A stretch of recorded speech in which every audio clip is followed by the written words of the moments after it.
El fenómeno de la luz es algo con lo que seguramente estás familiarizado. Sabemos que el sol es lo que nos permite ver los colores, las formas y las sombras de las cosas cuando es de día, y al anochecer, en ausencia de luz, necesitamos otras fuentes para poder ver. En pocas palabras, gracias a la luz, vemos. Sin ella nuestra vida sería completamente distinta. Pero a todo esto, ¿qué es la luz? Durante siglos, los científicos se hicieron la misma pregunta, y llegaron a dos respuestas principales que parecen ser, a primera vista, muy distintas. La primera es que la luz es una onda, específicamente una onda electromagnética, y la segunda es que la luz es una partícula, a la cual conocemos como fotón. Pero, si estas respuestas parecen ser a primera vista muy distintas, ¿cuál es entonces la respuesta correcta? Hagamos un recorrido histórico para descubrirlo. Para ello primero debemos ir a la antigua Grecia. En aquella época la concepción que se tenía de la luz era la de un conjunto de rayos, los cuales salían de nuestros ojos y sentían las cosas, lo cual nos permitía verlas. Sin embargo, esa idea fue descartada, pues eso significaría que podemos ver en la oscuridad, y sabemos que eso no es así. Esa teoría entonces se modificó y se dijo que eran los objetos los que lanzaban los rayos y estos llegaban a nuestros ojos. Finalmente la teoría evolucionó y llegó a ser lo que conocemos ahora. Una fuente de luz produce esos rayos, se reflejan en el objeto y así es como podemos ver las cosas. Pero, ¿qué son esos rayos? En el siglo XVII Newton se estableció como uno de los científicos más importantes de la historia, dando aportes como sus famosas leyes de movimiento o el prisma dispersivo. Pero lo que nos concierne ahora es que él planteó la idea de la luz como partícula. Newton observó la reflexión de los rayos en algunas superficies y supuso que esto se debía a que la luz colisionaba. Es decir, que los rayos eran un conjunto de corpúsculos que viajaban juntos y al encontrarse con una superficie, estos rebotaban. Debido a su influencia como científico, el resto de los físicos de la época optaron también por esta teoría, a excepción de dos personajes muy importantes. El primero fue el físico experimental Robert Hooke, quien en aquella época era conocido por su rivalidad con Newton, y que entre sus aportes se encuentran una de las primeras imágenes microscópicas y, por supuesto, la famosa ley de Hooke. El segundo fue Christian Huygens, conocido por el principio que lleva su apellido, el principio de Huygens, el cual establece que cada punto de un frente de onda es una fuente de ondas esféricas. Hooke estableció que la luz tenía un comportamiento vibratorio a gran velocidad. Sin embargo, no desarrolló a fondo esta idea. Por otro lado, Huygens no estaba completamente de acuerdo con Newton debido a una pequeña contradicción. Al lanzar dos partículas al mismo lugar, estas colisionan y cambian su dirección. Sin embargo, si quisiéramos ver a la luz de esa forma, deberíamos ver que dos haces cambian su dirección al interponerse uno con otro. Pero esto no sucede, los haces simplemente pasan. Huygens también pensó que la luz podría ser una onda. Pero había un problema. En ese entonces solo se conocían las ondas mecánicas, es decir, las ondas que necesitan un medio para propagarse, como lo es una cuerda para una perturbación en esta o el aire para el sonido. Pero eso cambió con la introducción de un personaje clave en esta discusión. James Maxwell es uno de los físicos más importantes de la historia. En 1865 publicó su libro A Dynamical Theory of the Electromagnetic Field, donde desarrolló las ecuaciones del electromagnetismo que hoy llevan su nombre, y con ello unificó ambas teorías. Campos magnéticos producen corrientes eléctricas y viceversa. Pero lo que más nos concierne de su teoría son las ondas electromagnéticas. Estas ondas no requieren de un medio para propagarse y son ondas transversales, es decir, su propagación es perpendicular al impulso. Estas tienen un campo eléctrico oscilante y un campo magnético igualmente oscilante, ambos perpendiculares entre sí. En sus últimos años, Maxwell midió la velocidad de estas ondas y llegó a la conclusión de que su velocidad es de 299.792.458 metros sobre segundo. ¿Reconoces este valor? Es la velocidad de la luz. Así, Maxwell probó que la luz no solo es una onda electromagnética. Algunos ejemplos de ondas electromagnéticas son los rayos X, las ondas microondas o las ondas infrarrojas. Posteriormente, el científico alemán Heinrich Hertz comprobó experimentalmente la existencia de estas ondas y descubrió cómo producirlas y detectarlas. De ahí que la medida de la frecuencia de estas sea en hertz o hercios. Y en 1887 descubrió algo fundamental para esta discusión, el efecto fotoeléctrico, pero en eso profundizaremos más adelante. A pesar de todos estos descubrimientos, la luz y el electromagnetismo no se entendían muy bien juntos. En 1900, el físico alemán Max Planck se interesó en explicar la forma en que los cuerpos calientes irradiaban energía. La física clásica no lograba explicarse cómo sucedía eso, pero Planck logró resolverlo utilizando un número muy pequeño que hoy en día lleva su nombre, la constante de Planck. Esta constante le ayudó a descubrir algo muy importante que en aquel entonces parecía muy descabellado. La radiación de estos cuerpos no era un hilo continuo de energía, sino que la energía se disparaba en porciones individuales, a las que llamó cuantos. Esto cambió la física para siempre y nació lo que hoy conocemos como física cuántica.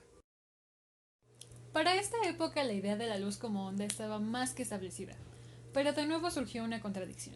Clásicamente se tenían estas dos concepciones de las ondas electromagnéticas. La primera es que la energía cinética de los fotoelectrones emitidos por una fuente debía incrementar con la amplitud de la luz. Por ejemplo, si tuviéramos una ola de mar sobre la que se encuentran varias pelotas de playa, mientras más grande fuese la ola, con más energía saldrían las pelotas del mar. La segunda es que la emisión de fotoelectrones es proporcional a la frecuencia de la fuente. Volviendo al ejemplo de las olas, esperaríamos que mientras mayor sea el movimiento de estas, más pelotas salieran del mar. Sin embargo, al hacer este experimento con luz se obtuvo todo lo contrario. La corriente aumenta con la amplitud y la energía aumenta con la frecuencia. De nuevo tenía que formularse un modelo que explicara por qué la luz se comportaba de esta forma. Fue así como a Einstein se le ocurrió retomar a la luz como partícula, a la que llamó fotón, y cuya energía estaba dada por la frecuencia multiplicada por la constante de Planck. Además, retomó las ideas de Newton para explicar el efecto fotoeléctrico de Hertz. Einstein propuso que la luz era un conjunto de fotones que tienen una energía determinada. Cuando un fotón incide en una superficie metálica, la energía de este fotón es absorbida por un electrón del metal y este es desprendido de la superficie, lo cual puede verse como una colisión.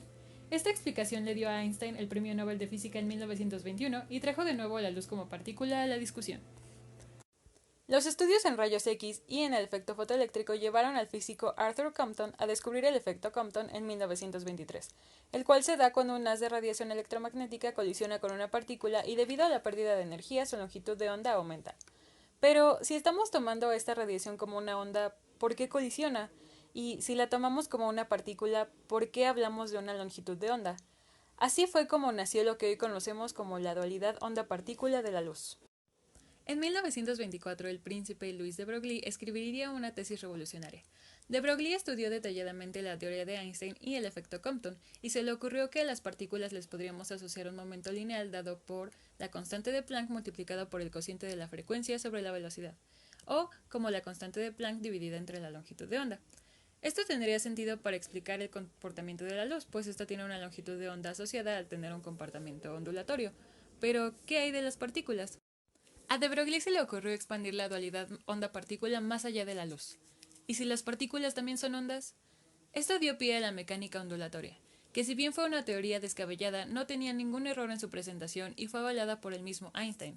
El único problema que tuvo de Broglie fue no tener un sustento experimental, pero años más tarde Thomson y Davison encontraron un patrón de difracción del electrón, propiedad que solo cumplen las ondas, y fue así como se comprobó que las partículas tienen propiedades ondulatorias y viceversa. Si bien este descubrimiento fue impresionante, su interpretación aún no quedaba clara. La ecuación de onda es una ecuación diferencial que describe el comportamiento de una onda a lo largo del tiempo. A Schrödinger se le ocurrió generalizar esta ecuación para la materia en general, y para ello entendió las magnitudes físicas como operaciones matemáticas, a lo que llamó operadores, definiendo así un operador de energía y uno de momento.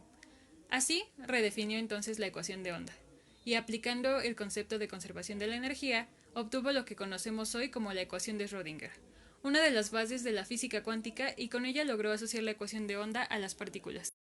¿Y qué significa esta ecuación? Para entender el significado de la función de onda de Schrödinger, analizaremos un experimento, el experimento de la doble rendija. En 1801, Thomas Young hizo que un haz de luz pasara a través de dos rendijas pequeñas y llegara a una pantalla.